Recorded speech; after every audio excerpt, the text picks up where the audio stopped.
All right, coming off of our last video, we did the best 10-year-old whiskey, bourbons specifically, that were easy to find or under $100, I would say. I almost want to call them budget just because at 10 years old, prices do go up. That's fair. But under $100 is a fair and great summation of that. Exactly. Yeah, so it fits that category, but we didn't want to put all 10 years in one category because we felt like there's some really good ones out there that are allocated or hard to find. Simply expensive. Yeah, or expensive. So that's what this video is going to be about today. So these are the best 10-year-old bourbon whiskeys that we believe. We grabbed 5 that we think are the best, and we're going to review them live, sip them, and then at the end we're going to rank them from 5 to 1. I hate ranking, but okay, sure. It's hard, but I like that challenge. Especially, I'm kind of happy we're doing it live because the last video, you'll see that if you want to go to our recent post, you'll see the budget 10-year-olds that you can get. That one we just ranked straight up, and we were drinking them along the way. But I felt like our opinion was almost changing while we were doing it. Yeah, because it was a while since we last revisited, so we just went off of like last memory, and then tasting again, it changed things for us. So. Exactly. This one, we don't have an idea. There's some I don't even know if I tried. Right. You know, there's like that one and that one. I don't even know if I tried. But you guys are gonna know some of these. You're gonna know that some of them are pretty damn good. So we're gonna jump into it. Maybe I'll just throw one out. But I think this would be a good one to start with. Old Fitzgerald 10-year. Yep. Reason I was thinking, you tell me if I'm wrong, proof, 100 proof, so not super high in proof. Yep. I know it's oaky, and I've had some of them that are like one note and very oaky. Sure.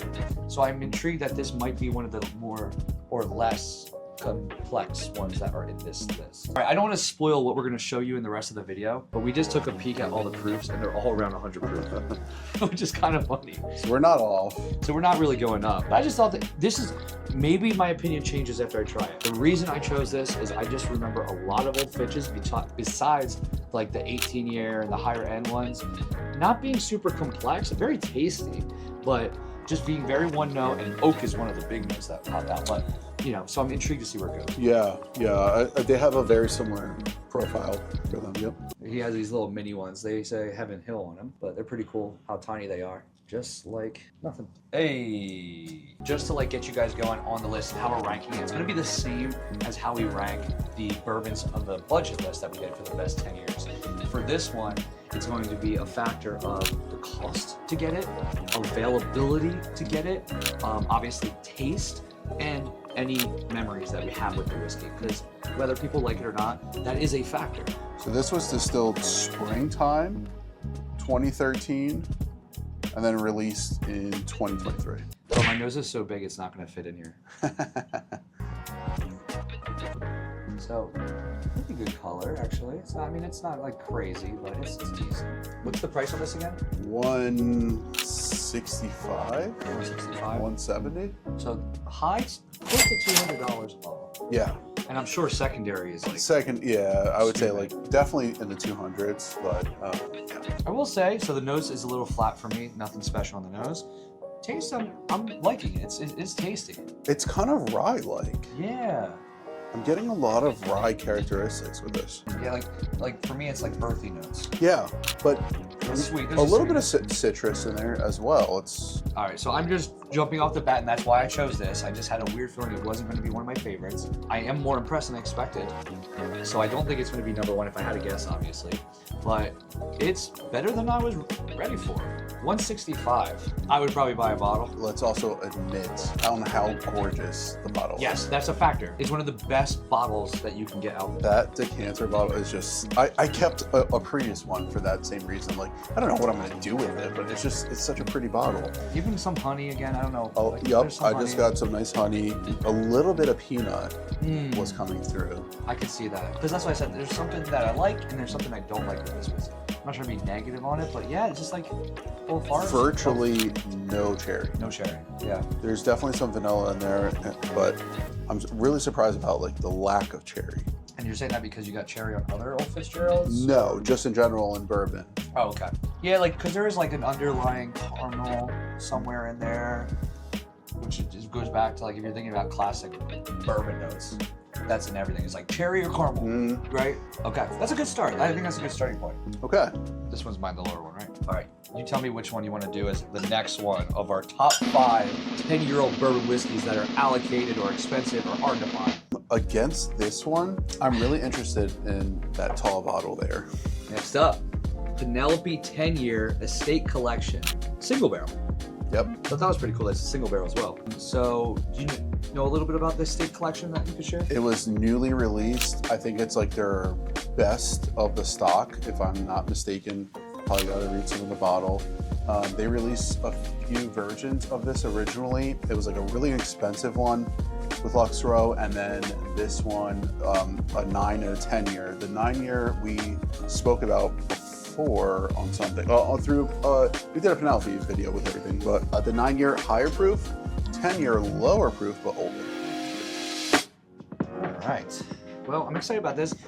I could be mistaken, but Penelope reached out and said they have a new release coming out and they want to send us something. My prediction is it is the next estate collection. That'd be great. That's what I'm guessing. So that'd be really fun to review that. Could I see the bottle again? We also, it probably is out before this. We just shot, as you can see here, a ton of Penelopes. So if you want to go to one of our other videos, we ranked the best Penelopes in this collection, or the ones that we've had like. Yeah, so this is their single barrel uncovers the character that lies within our finest aged stocks. So they look for the best of the stocks in each barrel. Unique profile in hand selecting various floors and warehouses. This is 75% corn, 4% malted barley, and 21% rye. Also filled in 2013, and the warehouse was E floor 3 at 98 proof. So right away for me, it's funny because I think the malt is low, but I taste the malt. Oh wow, yeah, there is a funk on there. Right? I don't know, this could be to some people weird. Some people might consider it elegant, like rich mahogany. Wow. Right? What was that? I mean, it felt like a lot of honey. Oh man, I'm mad that I just read a note and I tasted it. So I was like just trying to read a couple notes online, and I like doing that sometimes where, you know, sometimes we'll drink a whiskey and I just get it right away. Well, not everything, not every note, but I get, you know, certain things, right? You don't need anything. It's so pronounced, yeah. It's so pronounced, but there's certain times where I like to search other notes online or on our website, because then I can search, oh yeah, I do taste that. Oh yeah, you know, I get that. And I just looked at one and I was like, what? That's not on here. And then after I read it and then sipped it, I tasted it. It says Jolly Rancher. Whoa. And then I saw like all the other notes weren't close. It was like What color? toffee, but didn't say. What do you taste? It's like the red one. I get between red and green. And green, okay, yeah, I can see that because there is like that. I made that connection. Whoa. Yeah, so at first it was like this, like Yeah, now I'm mad. yeah, Jolly Rancher is a great one. and it's like buttery, toffee. There's other like weird notes, like you said. There's a funk to it, but then I was like, what's that sweetness? I couldn't figure out what it was, and it's like a hard candy. I almost feel that was just matching up now. There is a nuttiness that I'm not loving. If I have to give it something negative, and it's not peanut, but it's almost like maybe almond, which sometimes I like almond on whiskeys, but this one, I don't know. It's almost on the finish that I don't love. Everything else I love about this. This is very nice. Price? Did we say price? I'm looking it up right now. $100. $100. Wow. Yeah, it was like 99. Okay. So this one is much less. Right off the bat, I'm leaning towards this one over the Old Fitzgerald just because of the price, and I think it's a slightly better taste. I might choose Old Fitz over this. Okay. What's your reason? I think it's just a little bit more pleasant. This is a little challenging. You know how like when the Jolly Rancher sits on your tongue and it feels like sometimes it splits your tongue from like the hardness of the candy? Like that's what I feel like I'm getting on this. Okay. And I'm not really enjoying it as much as the Old Fitz. So it's more of the notes just don't hit with you. Right. Okay. Price wise, $60, $70 cheaper. yeah. Then I could buy a rare breed with that. So now I have 2 bottles, really good bottles. Yeah, if you look at it like that. So I guess it really depends on what you like tasting wise, I think. And that's a lot of whiskeys, you know? Yeah, true. And unless we say something like it's a classic bourbon with cherry and caramel, which everybody likes, then sure. But these are funky, these are out there. This one is like, yeah, it's for somebody that's looking for something unique, not your typical run-of-the-mill bourbons. It is a bourbon, yep. But yeah, it is. This is an interesting one. I got to think about this a little bit more. All right, well, I think we're at a good point. This is where we're tough, though, and I want us to do the same list. I don't want us to have our own list. So we're going to have to kind of argue over it on the final. But right now, we're in between. Yes. Okay. So I think what will help is 3 more. Let's just three try more 3 whiskeys. more. All right, well, as you can see up Surprising here, people. we have Jack Daniel's 10, 12, and 14. But today we're doing a video on the 10 years. When we first tried this, when this came out, they didn't have the 12-year out yet. They didn't have the 14 out yet. And we were blown away by this. But then the 12-year came out and the 14 came out, and they each were better in my opinion. Unfortunately, 14 is like That's a truly level. amazing, yeah. But to be fair, this is a $80 MSRP bottle. Yeah. So the 14-year is $150, which I would still take that all day, but that's another $70. That's the one thing, when I did when I did a flight of them, because Andrew had the other ones, we did a flight of all the Jack Daniels. This, when you try it next to them, it does taste very watered down. And I would, like, when you have it like coming off of nothing, like you're just starting your night and having whiskey, this is super tasty. And then as soon as you start going to bangers, I was like, oh, it's not as great as I thought. So Jack Daniels 10-year. If people aren't familiar, at least Jack Daniels regular number 7 is terrible in our opinion. But when it comes to Jack Daniels special releases, we actually love that. And I know this video says bourbon whiskey, hot take, it's still up in the air. Some people feel passionate about it. But it says Tennessee whiskey on the label. I've heard even people say they've been to the distillery and the workers will be like, it's bourbon, but they don't want to like admit it. And the argument is the charcoal filtering is a big one where, you know, they say that you're actually changing the whiskey, but there's nothing in the rule book that says filtering like that is against the bourbon rules. I don't want to get into it. Like I said, we can be tossed up on it. We do lean a little more towards that as bourbon, but point being, I think it's just fun to include this for the video. So this might be slightly off for what we're doing. I think it's worth it to have it in there. It comes in at 97 proof, 48.5% alcohol. Best nose so far. Easily best I know. nose. That banana bread, banana like pudding, bananas Foster. All I think is like bananas like sugar and all that kind of stuff. Yep, banana and cherry right there. Very sweet. This is a sweet, Oh, yeah. fruity whiskey. Definitely. Really contrasted by the other two, because I feel like the other two were like earthy, maybe a little bit more malted, and like funky. This is like sugar. Yep. Ooh, yeah. Maybe a little like banana pancake there. Not too oaky. Maybe it's like a hint of oak, but it's not oaky at all. I do remember the 12-year being very oaky. All I can think of is banana, sugar, and you toast it and you just eat that. Like almost like a creme brulee type of thing. Or on top of a creme brulee. Yes, Yeah. but yes, exactly. Yeah, it's straight like fruit. It's crazy. And I keep going back between banana and I get a lot of cherry too. Definitely a lot of cherry as well. Almost like the ones that you put in like the old fashions, the syrupy ones that come out. All right, where are you leaning? Delicious. Do you have a list so far, or do we want to just save it? My initial thoughts are like, do I chase this, or do I just get a gold label single barrel proof, or Great question. single barrel proof rye that's on the shelf and maybe $10 cheaper? Great point. So I would actually have to agree with him. You get more proof and you can find it. If I had to pick a gun to my head, I would have to say I'm going with the single barrel. Yeah, and I think like the proof is not the issue here. It's great taste. It's a little thin, but I think for what you could, and how you find these, is there an age? There's not an age on bottling on 2.4, so I don't know how old those are, but yeah, that would be interesting to see. But yeah, Okay. I probably am going with that. So how does that affect ranking? It might get pushed down because of that reason. I wasn't thinking about that, so you kind of got me there. If we are going against the other, like the If other it's just three so straight up, far, if it's just straight up taste, I don't know, man. I don't know. Like it's a battle right now. yeah, they're definitely battling it out. And the only way to figure this out is to do it. We got to go through them get- all again. But we also had this issue with the more budget-friendly ones, or the easier to find ones, because they were all good in a certain. Everybody's winners, okay? Everybody wins. If we're close, we're gonna do the same ranking. Like we'll work it out with each other. If we're really off of our ranking, then we'll just give our own for each. Sure. But we've been drinking whiskey for the last 5 hours. We've been smoking cigars. So you guys just get to see us late at night, pumping out content, giving you the goods.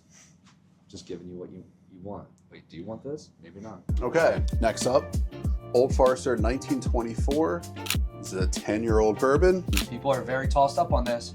They used 1924 as Mr. Brown took barrels of whiskey with different mash bills to a warehouse on Howard Street in Louisville, Kentucky, bottled them as Old Fitzgerald. So he basically created Old Farcer. 10-year-old expression honors the 100th anniversary of this occasion. Comes in at 100 proof. So the complaint I hear about this is it's about $150 a bottle. Yep. Okay, it's very expensive for a 10-year. Darker. So, you know, going back to our budget video, you can get Russell's Reserve 10-year for $50. Is this better than that? You can get Eagle Rare for $50, $60. Is it better than that? So it better be when it's $150. And the other problem is this competes against its sister, 1920, that is higher proof, a little bit more complex, apparently. Well, yeah, we tried it, but whatever. So that's the issue as well. And you can find 1920 everywhere. Yeah, lovely nose. This is, you can sniff on this forever. Definitely Old Farcer. Coming off the Jack Daniels, it's running a little flat for me. Yes, and thin, right? And it's a higher proof than the Jack Daniels. It's not bad. I don't want it to come off as bad. Same thing, like this list, these are all great whiskeys. But what makes it hard is we're going back to back to back, and some of these just overpower them. And I guess you could make that argument, then fine. It's like Jack Daniels maybe is just better. That Jack Daniels like really coated the palate. Like I still am tasting banana. And is that a good thing or is that a bad thing? I mean, I think it's a good thing. I like it. Yeah, I lean to the crowd that says 1924 is too much at 150. I kind of lean towards that crowd. But it's we were talking about this in the other video too.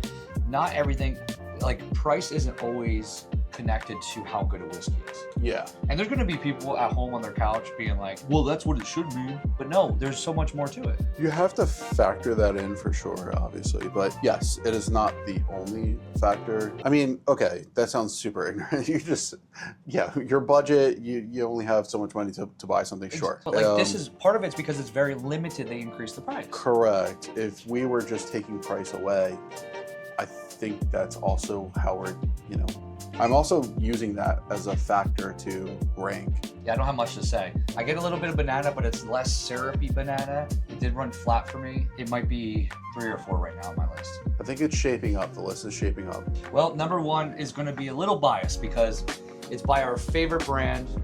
It's a bottle I would like to have 1 or 2. I always have to have it. It's one list before. It continues to impress me. Michter's 10-year. Michter's 10-year Bourbon.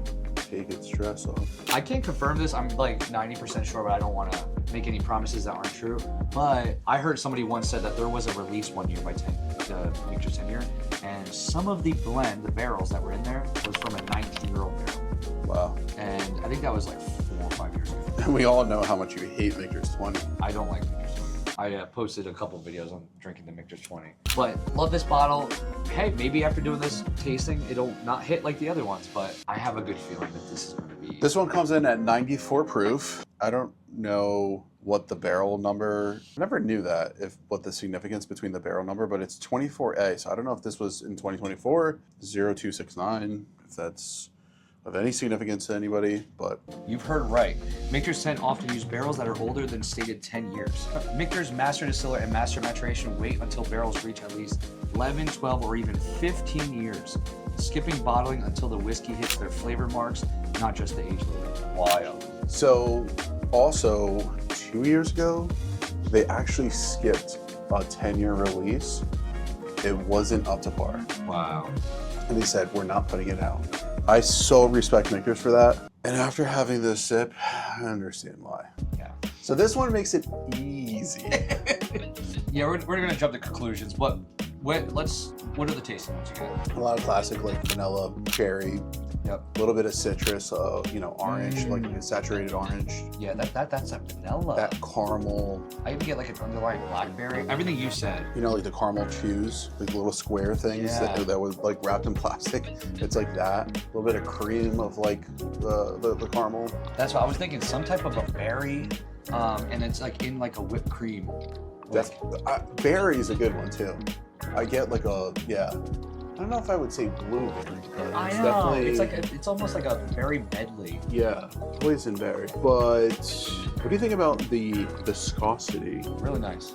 Yeah, it holds up with it does. Right. And what's interesting about them is what do they do with the water? So yeah, so they kind of do like the slow water reduction, but basically as on barrel entry, they add water. So they're heavier barrels. And I think this is why it's a more expensive product. They have to add water upon barrel entry. A lot of companies add water on bottling.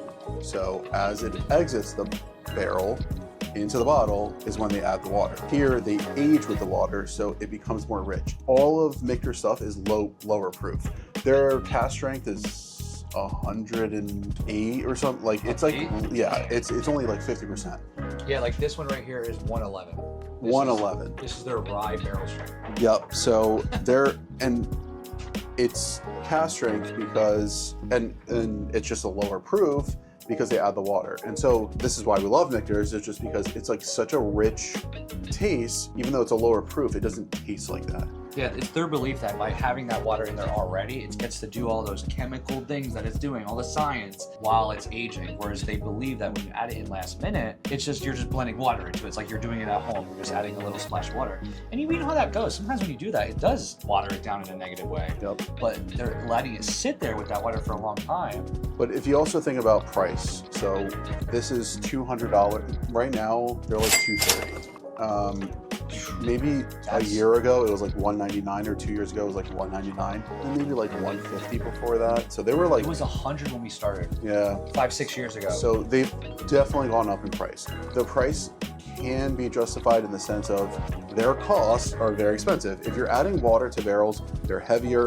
You need more barrels. Barrels cost a lot of money, so you need more barrels because you have water in barrels that takes up space.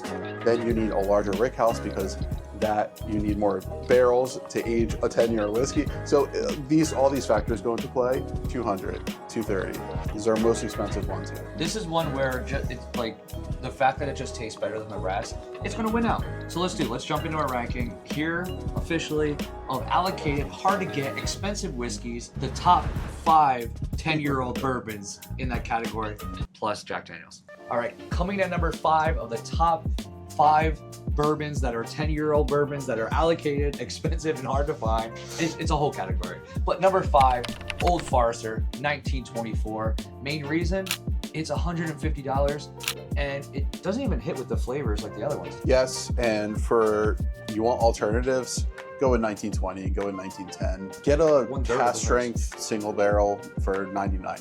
Yep. At number 4, we're doing Old Fitz 10-year. Not a lot going on, I think. Still we were tossed up to move it up, but we just leaned towards the other one. I think the other ones just outranked it with the amount of, I don't want to say complexity, or just our flavor profiles. Gorgeous bottle. Yep. Maybe check out the 7-year that came out, but at $170, yeah, a little too pricey. Coming in at number 3, we're gonna have the Penelope 10-year estate collection.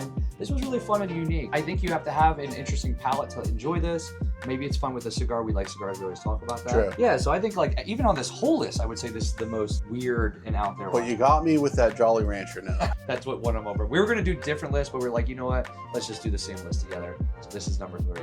And number 2, a non-bourbon, just kidding, a Tennessee whiskey. That is bourbon, just kidding. But it is a 10-year Jack Daniels, and it comes in at 97 proof. The Bananas Foster, the classic Jack Daniels. It's so good. It is great. If you want an alternative to this, don't be afraid to get the single barrel proof bourbon and the rye. Those are. And that just shows how good that is. We chose the single barrel proof Jack Daniels over this, and that's still number 2. So it shows how Jack Daniels, man, their special releases are awesome. Yep. Number 1, our favorite brand of all time, Michter's out of Louisville, Kentucky. It's just the go.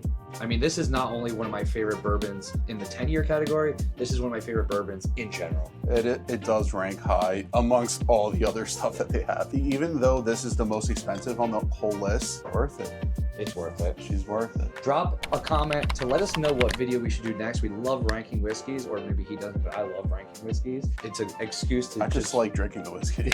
Yeah. So we're gonna keep pumping these out. We have a lot of fun videos coming. If you didn't watch the other one, go watch the budget one after this. And we also did a mellow corn review, so you gotta check out the mellow corn review. But we will see you guys at the next video. Cheers, y'all. Cheers.